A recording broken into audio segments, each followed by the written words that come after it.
Welcome to the Brie Pod. I'm here with Caitlyn Dorsey, Abundance Alchemist and Animal Communicator. Hi, Caitlyn. Hi, Bree. Thanks for having me.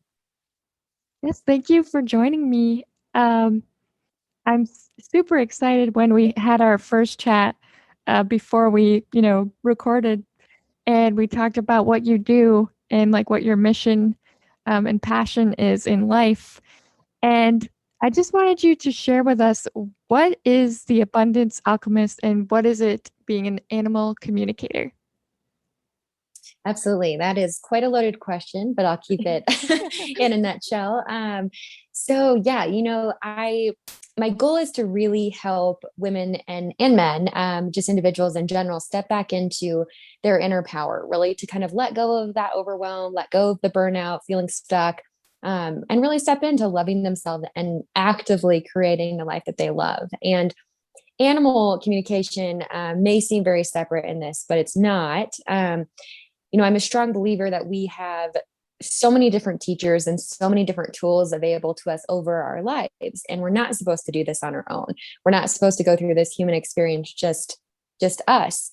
So I use animal communication a lot in kind of my work with my clients, and it's not necessarily in the traditional sense of like what people may think when they think of animal communication, of like, hey, what's my animal thinking, or what's, what do they need for food, or all these different questions. Although I do work in that space and help with that, it goes a lot deeper. Our animals are really great tools that help us, show us what we're not looking at. And they are really, really amazing teachers. So I use them kind of as a tool within our lives to help, guide us on our paths of getting back to, again, loving ourselves and really standing strong in our power and owning that space that you're in. So that's kind of the goal. And I'll share kind of a little bit of how it came about, or at least my journey with it, so it makes a little bit more sense of where I'm coming from. So I started volunteering when I was 13, and kind of just immersed in every different culture I could, working with veterans. I worked in animal shelters. I volunteered in domestic violence shelters, sexual assault, involuntary psych. Domestic violence, you name it. I kind of worked in that space. And truly, I was trying to figure out what was going on with me. It was a space of, I had a lot of trauma, and was just trying to figure out what to do. So I got in a really abusive relationship, and I got to the point of where I was so isolated from everybody else and really, really struggling and didn't like myself. And it got to the point where I attempted to take my own life. And I luckily did not, but I knew something was wrong. So I decided I needed to get help in, kind of the more traditional sense, and took a year off and, did some counseling and different things. I dropped out of school and really just focused on me. During this time, the only place that I let myself feel fully safe or fully supported or really understood was the barn with my horse. So my horse was really the one that was there for me when you're in that place and mindset of being in an abusive relationship, as some of you may have experienced, is really big for isolation. So I wasn't in a place that I was allowing other people to be there for me, because I had been kind of cut off for many different reasons. And so my horse, even though it doesn't seem like that could be something that would be so impactful, was the reason that I didn't take my life. He was my support. He was there. And so I started spending a ton of my time at the barn with him, and slowly, I was talking to him and just kind of processing out in the way that I knew how to. And he started responding differently to me. And what I mean by that is, like, if I was having a really hard day, our ride was different. I would say something and his body language would change. And so I started talking to him and noticing this and seeing kind of what his reaction would be. And I knew he was understanding me. And so I kind of started playing around with different animals, as far as like my dog and my cat. And the same thing was happening. And I saw how powerful their support can be and how much they can communicate. And so that's kind of where I dove in. And then, on the other side of this, during this time, since I did feel like I had a support, I was allowing myself to get help in different ways. And that's when I got into, more traditional counseling, as well as was introduced to a spiritual teacher. And I always like to tell people that the side of spirituality, I did not believe in. I was completely like, nope, don't believe in that stuff, until I met a spiritual teacher and I experienced it. And so I always tell people, especially with animal communication, because, there is kind of a taboo, energy around it, of give it a shot, because when you experience it, it's very different than you think. And so, anyways, fast forward, I really decided I wanted to keep helping. During this time, I still was kind of volunteering in different places. And I landed my first job in a domestic violence shelter. And I decided I wanted to just go to school for counseling. So that's what I did. I went back to school and got my degree in, the more traditional mental health and addiction counseling. And then kind of started my own business as helping people really live their dreams and show up and not realize that you have to I'm sorry. That's okay. um, Bless you. Thank you. That you don't have to settle, and you don't have to feel like you're just checking things off, or be unhappy, or be isolated, and really understand how to accept that support and show up for yourself and give yourself that love. So that is not in a nutshell, but that's kind of my journey and what brought me to kind of my coaching practice and what I do today. Well, I really appreciate you sharing that with us, especially that like called back your power from that Mm-hmm. relationship, and to have the animal support is just a beautiful thing, because I mean, I've personally as well have always believed that animals have some form of like love that's hard to explain, I think. Mm-hmm.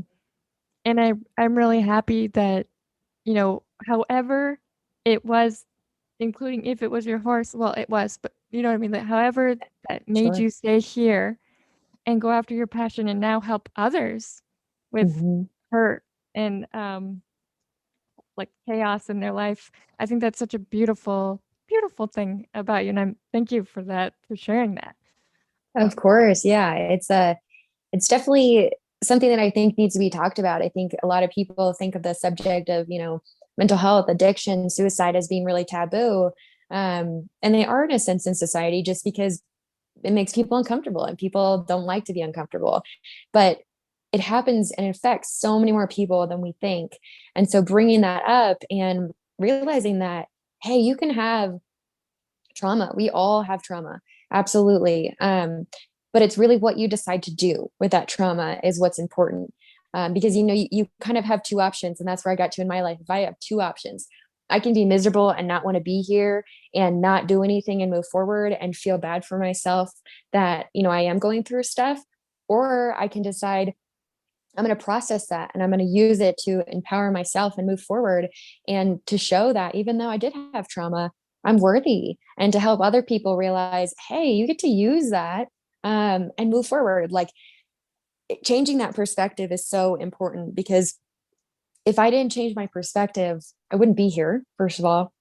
And the other piece of it is I wouldn't be, chasing my dreams and moving forward, and learning how to love myself and learning how to do the work. Over the years, it's definitely been a journey. But gosh, I look back and it's like, I don't even believe that I was that person, just because of how different it is. But it's really that perspective change of, you never have to take the idea that the trauma is your fault. That's something that I hear come up a lot of, it's really hard to address that it's your fault. That's not what I'm saying at all. But addressing that it did happen and there's nothing that you can do to change it. So it's your job how you process it. Your initial reaction might not be how you would have liked it to be, but your job moving forward is getting to choose how you use that trauma in your life. And people always think it's odd that I say, but I would never, ever, ever change any of the trauma that I've gone through. Not because it's, I've done the process, I've done the work to go through it and process it, but because it did make me who I am today. And it's the reason that I can help people and understand where some people are coming from when in these really taboo subjects. I love that a lot, because I definitely agree with that, with with my own trauma as well. Just like Mm-hmm. I wouldn't be here today not like in the physical world, but like in at the pre-pod, for example, and trying Yeah. to advocate for mental health and, all those taboo subjects, which I have no idea why they're taboo. Hmm. Um, Yeah.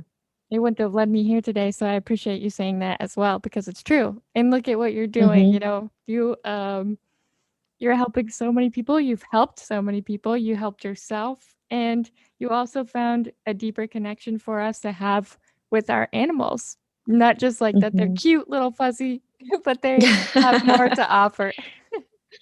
Absolutely. Yeah, they absolutely do. And I like that you said that too. And thank you for, the compliment of helping. I always tell people if you can help one single person, and whether that's yourself or not, it's worth it. So I mean, moving forward and processing your own trauma, if you can increase your life or even one other individual person's life, you've done it. You've mastered it, right? Because you're moving forward and you're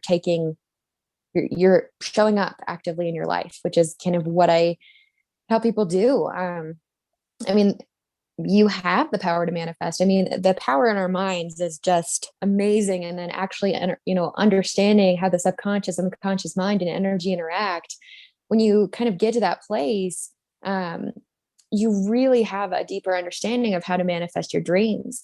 I mean, I was talking to my husband the other day, and within 5 years, where we were like broke, still kind of, beaten down, not really showing up, to buying our first house and being married and really manifesting my coaching business. And I'm in my master's degree and kind of in this very different place.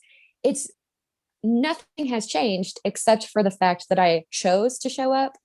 I did the work, and I realized kind of that I need to do the work to release those subconscious patterns that are really moving forward, and also connect that with kind of the energetic piece of it, with working on balancing, the masculine and feminine energy, and working on kind of releasing that stuck tension in your body, because that all contributes to, the overwhelm and the burnout and kind of this grind that we feel like we have to be in to be successful, which is just kind of an outdated sense nowadays.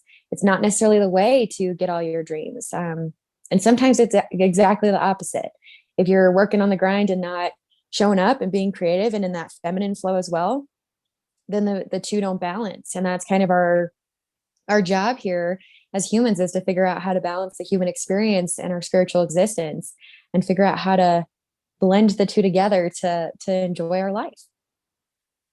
Absolutely. Um, and what I love too is that you actually are coming out with your very own podcast. Mm-hmm.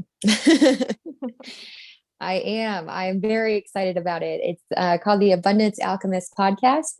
Um, It is launching April 28th of 2021. So it is going to be out there. I'm looking at Spotify and iTunes. Those are the two main I'm focused on right now.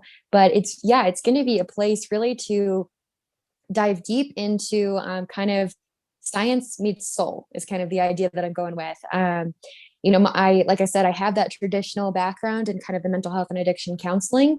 And then I also immersed under different spiritual teachers and traveled the world and kind of immersed in different cultures to learn more about spiritual practices. And I'm combining the two because I think that's really where the growth happens. So that's what the podcast is about, is going into, like I said, I keep saying that overwhelm, burnout, and feeling stuck. Those are huge things that people are feeling, that anxiety, that depression, all these things that we're not necessarily addressing the underlying cause, because the traditional counseling, although it can be extremely effective, it works on the conscious mind.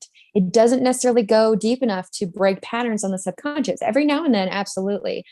But it takes a longer time. And sometimes people be like, I don't want to relive my trauma, so I don't want to go to counseling. You don't have to. You don't have to relive that trauma. You do have to process it and release it. But the great thing about our bodies and our souls and our spirit is that you don't have to process your trauma in the same way that it was experienced. And what I mean by that is, you don't necessarily, if you had extreme trauma where you froze, like it's kind of, we go to that like fight, flight, or freeze. And if you froze, you're not going to be in that place of where you're feeling like all these emotions come back up. There's a lot of fear around that, right? You're like, that was a really terrifying time for me. I don't want to feel that fear. Your body is so incredibly powerful that it just knows it needs to process out the emotion and process out the energy. And that could come in the form of extreme laughter, of a really big cry, of running, and just like allowing your body to move it out. It doesn't have to be in the way that you processed it. So taking that idea, and then also, we're going to dive into, what does self-love even really mean? What does self-care look like? It's not necessarily the chocolate and bathtub, right? It's more, that might be a little bit more self-indulgence rather than self-care. Self-care is more those things that may not feel great all the time, but really help you in the long run. So it's a place that is going to dive really deep in understanding kind of all the levels that we function on, and how to show up and love your life. That's kind of the honest base of it, I guess, is really, life is too short to not enjoy and love it. And the most amazing piece is that you get to create it. I'm very excited for your podcast. I think that is going to be very like helpful for so many people. I know so many that have told me, they're not about the counseling or therapy life, and I Mm-hmm. totally get that. But one Yep. thing I find interesting that you said that I do see with myself and others sometimes is that we think, oh, we don't want to relive that trauma. But what's Mm-hmm. interesting is that even though we're not necessarily acknowledging some of the things that have happened, it's still kind of like on our back, you know what I mean? Like that burden or Mm-hmm. feeling of that trauma. So I do think it's very important for the release in some form. And Absolutely. I'm excited for your podcast of that. Thank you. Yeah, you nailed it. If you don't, such a strong believer that if you do not process that emotion or that trauma, it doesn't have anywhere to go. So it will harbor in your body. And we've all heard these kind of like miracle stories about how somebody, had cancer, then they worked in releasing their emotions and processing, and the cancer went away. And it's not necessarily a miracle. It's enacting. It's a beautiful thing, yes, but it's not a miracle. It's enacting and allowing your self-healing mechanisms to come through and allow you to release those energy out of your body. And when you do that, it doesn't have to manifest into something such as a physical illness. But you think about all that pain or different things that you haven't processed and you haven't named those emotions, it can't process. Your brain does not know how to process or release an emotion if you do not give it a name. So like if you are, you just feel like that pit in your stomach about some sort of trauma, or like Bree, you said, kind of it on your back, give that emotion a name and allow it. Give yourself permission to release it. And that permission can be as simple as just saying, I am ready to release this fear. I am ready to release this anger that I'm harboring. It doesn't have to be more complicated than that. Our minds are super good at complicating stuff, but it is truly, the words don't mean anything to your body. It just means something to your mind. And if you can kind of separate those two, of your body reacts a lot more to energy than it does to your mind, or than your mind does. Your mind obviously is enacting and has to pay attention and balance with the subconscious and conscious thoughts, but your body is the one harboring the energy. So remembering that, and remembering kind of that your thoughts, once you kind of are releasing some of that energy, your thought pattern is different. Because your thoughts, if you think about this on more of, again, that science level, your thoughts, when you stop for 3 seconds, if we were just to stop for 3 seconds, think about the first thought that comes to your mind. It could be anything. It could be, I'm hungry, I'm listening to this podcast, I think Caitlyn is crazy, whatever it is.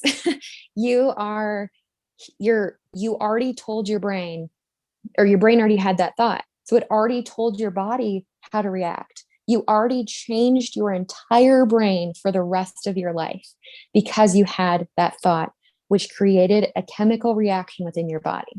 So you think about how powerful these thoughts are, and you think about when you're carrying the emotion. We all know that emotion doesn't just happen. Emotion is a reaction to your thoughts. Our thoughts tell us how to react to a certain situation, which causes the emotion to happen. So that trauma and that emotion that you're not processing, it has a beautiful ruminating thought pattern that comes along with it. You might notice this in kind of like different self-defeating thoughts. Like if you're struggling with worthiness, like, oh gosh, I can't do anything right. Great, you messed up again, whatever it is, or gosh, I just can't lose this weight. What am I doing? Those really self-defeating thoughts, they are part of that trauma that you're holding on to. So when you give yourself permission to release that trauma, release the emotion, you're also saying, hey, those thought patterns don't serve me anymore. And you get to choose to change those and release those. And I realize that none of this is as easy as it sounds to us, but that's because you're on the conscious level with it. It really is so easy when you can connect to that energy and you allow yourself to be present. Because that's the thing, when we're in the anxiety, we were 100% in the future. When you're upset about your past and you're in that anger, you're in the past. When are you in the present? Right now, right? But then it's what you're feeling. So if you're not in the present, you cannot release that trauma. You can't show up in gratitude to manifest. You really have to kind of pay attention. There's some crazy statistics, and I saw them a while ago, so I might be slightly off in it, but the idea of it was we spend 60% of our time in the future. We spend 30% of our time in the past, or maybe it's 20%. It might be opposite, but regardless, what does that leave you with? 10 to 20%, depending on what the statistic, that you actually can be in the present. That means 10 to 20% of the time, you're actively creating your life.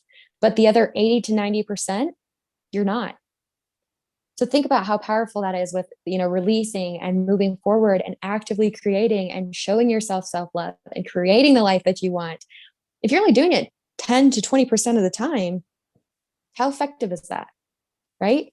Yeah. I mean, it's, if you can get to a place where, like with my clients, I'll work on, hey, okay, watch your thought patterns, right? We'll look at patterns. We'll look at what's going on actively in your mind. We'll look at what's going on in your body. If we can look at all of those things bring you into the present moment. So we're increasing that amount of time you're in the present moment.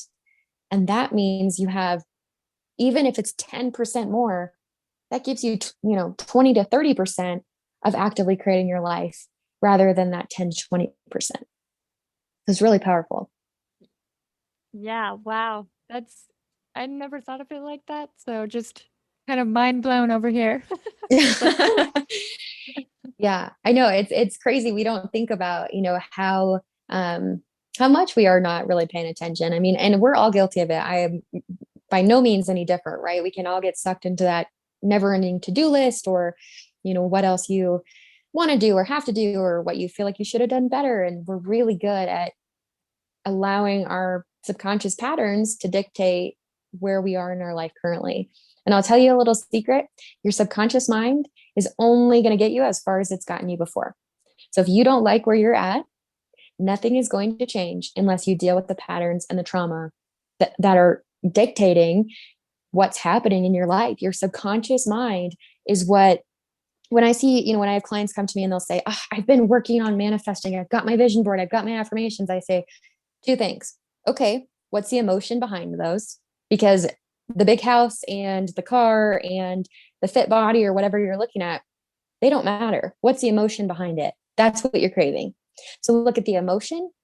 And then the next piece is really going into that space of, what are you doing to do this? Are you even present? Are you what are the patterns that are running? Because your subconscious mind is the one that has to match up with your energetic frequency. That's what the block is for a lot of people with manifesting. You can consciously think, I am doing it. I'm working towards getting this house.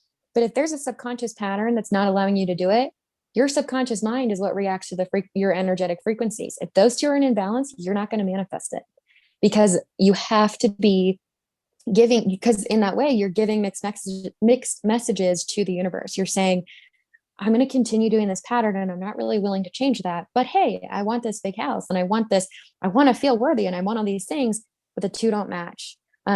So just pay attention to those two. And I know I can kind of just go off on tangents here, but those two are super important. You know, that emotion piece and knowing what you're actually feeling, they bring you into the present, gives your brain the ability to process it out and release it. And it also shows you what's going on in your subconscious mind. Well, I appreciate your tangents because they're not really tangents, but I appreciate that you did go off because um it's good to get that perspective. I don't think that we think a lot about that perspective. And what's funny about the subconscious mind is that because the term itself is subconscious, you think that it's smaller than your conscious. Mm-hmm. So it's interesting to see how actually bigger it is than, if that makes sense, 100%. Yeah. the conscious Oh, mind. it does. Absolutely. Yeah. I tell people a lot of like we were just talking about, the traditional mental health counseling, it works on the conscious mind. It's not super helpful in the sense that, I mean, and same thing with affirmations, they work a lot more on the conscious mind. Affirmations can get to the subconscious because repetition, we know, can work on the subconscious, but that's why affirmations alone don't help with manifesting. People can do affirmations for years and they might feel a little bit better, but it's because the affirmations really depend again on what the emotion is behind it, and that's what the craving is. But yeah, I mean, you have to go so much deeper than really the conscious mind. I mean, so many of the meditations and things that I work on with my clients are really just occupying the conscious mind so that we can dive down into what the subconscious pattern going on is, so that we can deal with that. Because you can tell the conscious mind a million things, but your conscious mind is not the one that matters when you are going through different behaviors and patterns, or you're like, hey, why do I keep self-sabotaging? Nothing to do with the conscious mind. Yeah. Yeah, that makes sense. Now I'm questioning my affirmations. Oh, no. They're good. Affirmations are a great way to, I mean, to even get started. Like, it's a great way to just be thinking about something. But that's why I say affirmations alone, and, vision boards alone, they're tough because the other piece of this is mindset, right? So if we're looking at your vision board or your affirmations and you've been doing it for a long time, one of the biggest things with them is it keeps you in a lack mindset. And so again, going back to that piece where I said, if you're looking at the subconscious and energetic frequency matching, if you're in a lack mindset, are you actually in the energy that you're trying to create? Because like, if you're looking at the big house and it's like, yeah, I really want that, but you're retelling yourself or kind of reintegrating, I don't have that yet, so I'm not where I want to be. So the manifesting piece is difficult because then people get fear about, like, oh my gosh, I don't want to manifest the wrong thing, which can also be a block. So I always tell people the biggest thing with manifesting is trust, divine timing. I know it's extremely hard because we don't like to be in the unknown. It's uncomfortable, but divine timing. And then the next piece is going to be the emotion behind it. You can have every single thing that you want when you focus on the emotion. I wanted a house for years. And I was just like, why is this not happening? Why don't I have a house? Why am I still in an apartment? And just because I really struggle with apartments, just because other people are in my energetic space. And so I was like, why can't I just manifest this house already? And when I shifted it and I worked on it with my clients, and I was getting kind of these channeling of, hey, you have to focus on the emotion, it happened so quick. Like, we were not really in the market for a house. And we were not in a place that we were thinking we were going to be like breaking our lease at our apartment. We were thinking we'd extend for another year because we had just gotten married. And the month after we got married, we found a house. And of course, everybody knows how crazy the housing market is. Right now, I'm in Colorado. Right now, houses are selling in 2 days. They go on the market on Thursday. Most of the time, they're done and sold by Sunday. People are waiving inspections and going way over asking price. I was a first-time home buyer, and so was my husband. And we found a house that was older, was in our budget, had been completely redone and renovated. And we saw it on Thursday, put it in an offer on Friday, and we got picked. First-time home buyers, didn't put in for over asking price. I mean, just manifested like crazy, right? But the only difference was that I let go for divine timing. And I focused on the emotion that I felt like the house was going to give me. And that was that I felt like I was going to be in a peaceful place and I was going to be able to create more. And so I focused on those two, and that's when it happened. So we don't create abundance. This is a really good thing to remember. You do not create abundance. We create blocks. And it's not something to beat yourself up about. It's just human nature. And it's a beautiful part of our journey because it's learning. But noticing what blocks you're creating is what allows the abundance to flow. Wow. Thank you for sharing that. I'm gonna write that Of down. course. Well, I have it here too, Yeah. but wow, yeah. And congratulations to you both with your house. Um, Thank you. Yeah. Divine timing, it can be so bittersweet, but I Oh, guess it's like yes. just focusing that the sweetness can happen and believing that the sweetness is coming. So I appreciate you sharing that. Thank you. Yeah, of course. And I do want to say something on that too, because I mentioned a little bit earlier about how your when you have a thought, it creates the reaction within your body.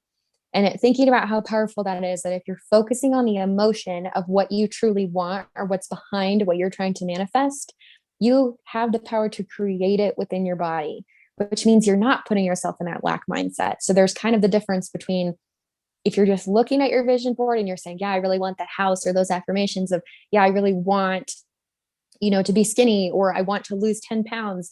What's behind it? Go deeper. And then you actually create that in your body. Because when you are in a space of gratitude and you are in a space of actually embodying that emotion, my friend, you are going to manifest so quickly. It's going to be beautiful how that happens and plays out.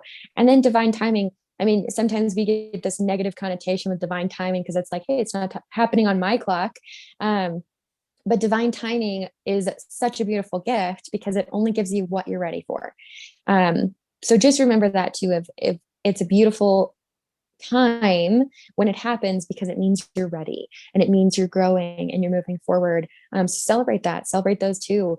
We, can sit here and beat ourselves up about, oh gosh, I'm creating the blocks, or oh gosh, what patterns am I running on my subconscious? And those are all really important to think about and to dive into and do the work, because we have to do the work to show up how we want to. But the beautiful piece of it too is you get to look at, oh my gosh, look at what I'm creating. Look at how much better I feel about myself. I mentioned earlier, like I looked back at me and I'm like, oh my gosh, who was that person? But isn't that such a beautiful thing to look at? Not in a beat up sense of, the self-deprecating sense of, oh gosh, that person was awful, but wow, look at how beautiful the growth process is. And look at how amazing that is, because your brain gets stimulated by growth. That's what, so looking at, when you pay attention and you pay attention to focus on how you function in all different levels, and pay attention to the emotions and the thoughts, we get in this place of where sometimes we think those are the enemy, but those are the gift. Those are the gifts that we get to experience and we get to feel and we get to think and we get to grow and change and process all this stuff as a human to create the life that we want. And it's just, I mean, I am so thankful for every single emotion and thought that I have, even the ones that are not fun, because if it was always fun, you truly wouldn't be having a great life, right? The great life is about growth. The great life is about, you know, engaging and being present and going through things and seeing the growth that happens. It's not about it always being the best. It's like that cliche saying, but gosh, it has so much power. It's not about the destination. It's all about the journey, right? I mean, but truly, what is the destination of a life? When you think about it, it's death, and that doesn't seem like it's very happy, Yeah. but life is the journey, right? So even getting to these things, when you get to the goal, I mean, think about it in terms of goals. When you hit a goal, what's the next thing you do? Your conscious mind gets you to that point. All right, what's my next goal? You don't sit there and celebrate, oh my gosh, how freaking cool, I have a house, or oh my gosh, how amazing, I don't feel anxious today. Or, gosh, that was so awesome. I didn't think about not liking myself for 2 minutes today. Whatever it is, that moment, sit there and celebrate it, because then you are creating gratitude inside your body. And gratitude is your secret power. Gratitude is what skyrockets manifesting, skyrockets self-love, skyrockets every single thing that you want. When you're in that space, it is the highest frequency energy that you can be in. So just focus on what you're doing well, even if you're not focusing. Shift that perspective. We focus on what we don't do well. So today, when you're listening to this, I invite you to really dive into, what am I doing well today? What does it feel like to do well today? If you are crossing things off your to-do list, okay, great. What does it feel like to have that all crossed off your to-do list? Don't go into that place of, oh my gosh, I still have so much more to do on my to-do list. I'm so overwhelmed. Shift and allow yourself to be in that space, right? It's all about shifting the perspective. It's all about, when we do that simple perspective shift, we change the chemistry within our body. We change the thought pattern within our mind, and we're in a space of gratitude, which changes the energetic frequency. And what did I say earlier? When those match up, you are capable of having every single thing that you want. I don't like when people say you can't have it all. Oh, yes, you can. You can absolutely have everything that you want. It just takes work. And it's not the traditional grind of work that people think. It is the work that people do on their inner self. Your internal reality is what creates your external reality. So if you are working your butt off on loving yourself and figuring out how to process that trauma and releasing it, and this is where coaches are super awesome. I always tell people, coaches have coaches have coaches, because when somebody else can give you an outside perspective and you have a safe place to talk about things, you are able to actually bring up what's going on. I tell people too, I don't do anything in my coaching sessions besides be a mirror and a reflection of you. It is a place where you get to process, and you're processing what's going on within you. I can show you what I see and what I feel, but what you do is actually you're coming in. Your guidance is channeling through me. It's all about you in those sessions. It's just great to have someone that can give you that space, because sometimes we don't have that space. And like I said, my space is my horse for a long time, until I did find a spiritual coach. And if people are into traditional mental health counseling, if that's your therapist, awesome. Just see where you have that space to have a safe place that you can just let go. Because when you let go, your subconscious patterns can come through, your energy can come through. You're not actively blocking what you need to with your conscious mind. Wow. I'm just like, I think that's so awesome. And I really appreciate you sharing all of that. And I just can't wait for your podcast. I feel like there's gonna be so much that you have to share. And just in this little time, that we have right now, you've shared so much. So I can only imagine what you have prepared for everyone. And I can't wait. I will be one of your followers.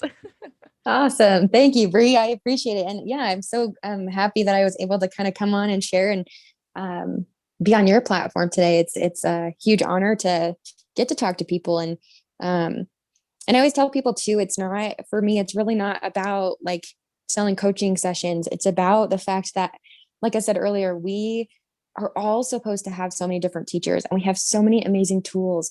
So engage with those. It's again, I'm really good at cliches. So the world is your oyster, right? But in all reality, it's all about, figuring out you and figuring out how to enjoy your life and love yourself. So it's been such a huge honor to even come on here and be able to just talk to people that I may have not got to, meet and connect with in a different space. Oh, well, thank you. I'm absolutely honored to have you come on here and share all of the insight. And um, before we go, though, I'd love for you to share your platforms so that they're able to follow you and see where you're at, what's up, the podcast. Of course, yeah. So like I said, my podcast will be launching April 28th. It's called the Abundance Alchemist podcast. It'll be right now, like I said, on iTunes and Spotify. And I am on Facebook at the Abundance Alchemist. And I also am on Instagram at Caitlyn, which is Caitlyn, dot the Abundance Alchemist. So those are kind of the places I hang out the most. You can also find me on my website. I have a blog on my website as well, that I love to kind of share some juicy details on, and insight. And my website is theabundancealchemist.com.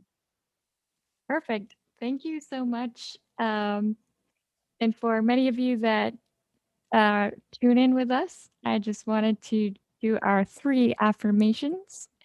So if you resonate with the following numbers of 1, 2, 3, you choose a number, and then that is your affirmation of the day.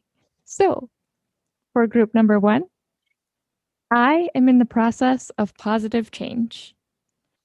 For those of you that aligned with number 2, I forgive myself and set myself free. And for those of you that chose number 3, I am loved.